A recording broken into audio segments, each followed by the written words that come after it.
Hey everyone, welcome to another episode of Disney Dust. In this episode, we're going to be talking about Pixar's latest offering, Coco. DisneyDwayne here, and of course this has been publicized for quite a bit now, and I'm all excited and I was very happy to be able to watch the show yesterday.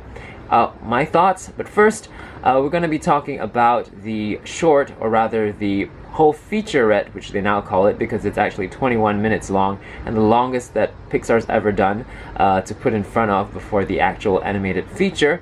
Olaf's Frozen Adventure. Now, what did I think? I thought it was a nice little adventure, a little bit too long because that left audiences a little confused and puzzled as to what they were really watching or what they bought their tickets for.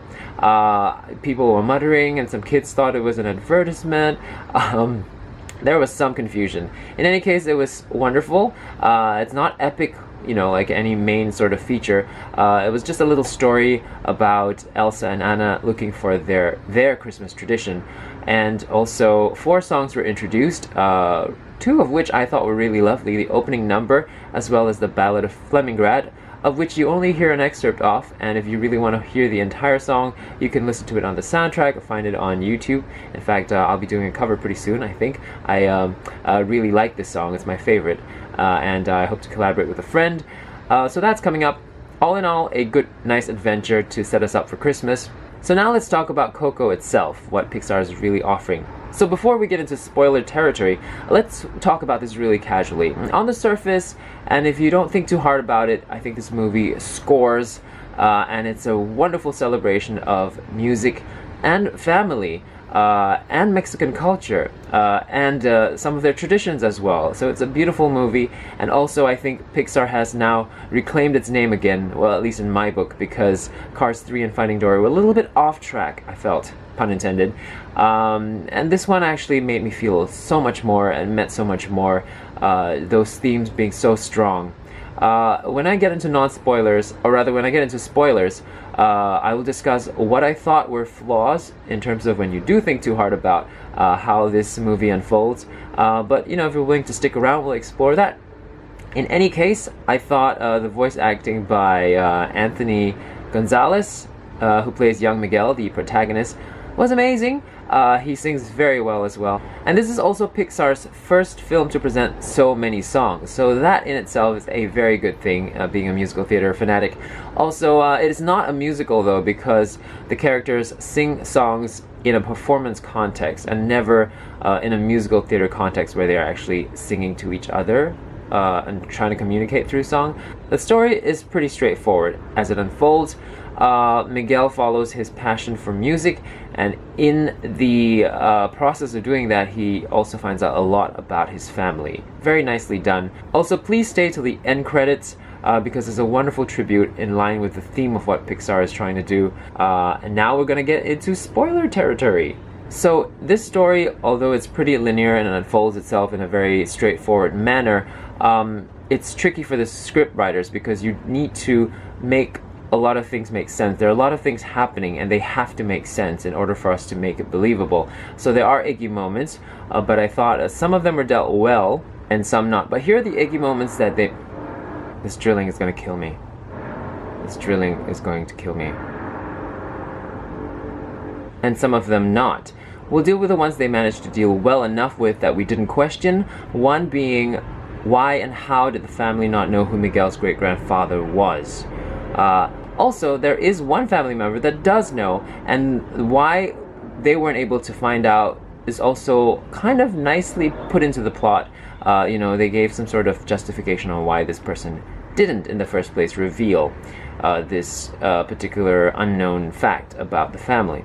Now, there were 2 loopholes that didn't sit quite well with me, and if you follow along closely as we get into details, you should be able to understand why it didn't sit quite well with me. I'm not sure if everyone noticed this, but if you think about it, the great-grandfather and the great-grandmother could have resolved their differences in the land of the dead, but it seemed that they didn't. So the main focus here is, why was she angry? If she was angry that he never came back, him explaining to her that he couldn't come back because he had died would have resolved it, but it seemed that it didn't, right? So I'm going to assume that she was angry that he just left in the first place.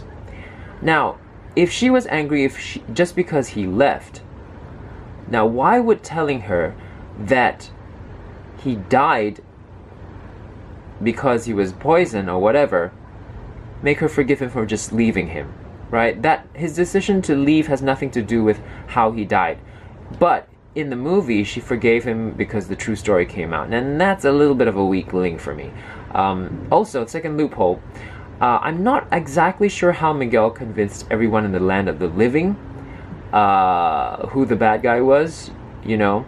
Apparently, Coco had all these, you know, sketches left behind that proves that Ernesto is a bad guy, right? So that's the spoiler there. But how does that, I mean, that's very weak again. So those two loopholes didn't make sense. Other than that, you know, it was very exciting. Pixar managed to write themselves into corners at times and saving themselves very cleverly as well, to the extent of even exposing the villain.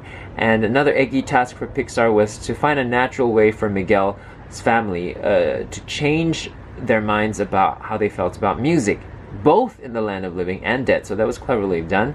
However, you know, just being a singer myself, I didn't like the fact that twice in the movie, when Miguel and when his great-grandma was singing, and when they pulled their microphones away, the volume just didn't change. Why would you do that, Pixar? Yeah, anyway, I would give this movie a, I don't know, the flaws stick out so much. I want to give it a 9, but I have to say I have to give it, you know, a 7.7, just because there's some of these flaws that are just a little too glaring for me, unless someone can explain them away. But all in all, I want to love this movie. It's great. It made me cry. It celebrates music. It celebrates family. And there's so many important values to this movie. And Pixar has claimed its name once again. So it's a very important point in history for me, this movie. But I also noticed, I don't know if you did, the answer to who Miguel's dad is, I don't know if this is related, but there's a gold tooth on Miguel's guitar, and there's also a gold tooth in Hector, the old Hector. I'm not sure about young Hector, so I have to watch this again. So I don't know if that means anything. You know, that's his guitar after all, Hector's guitar. Thanks for watching this movie review. Hope to join you again for yet another one, probably The Last Jedi.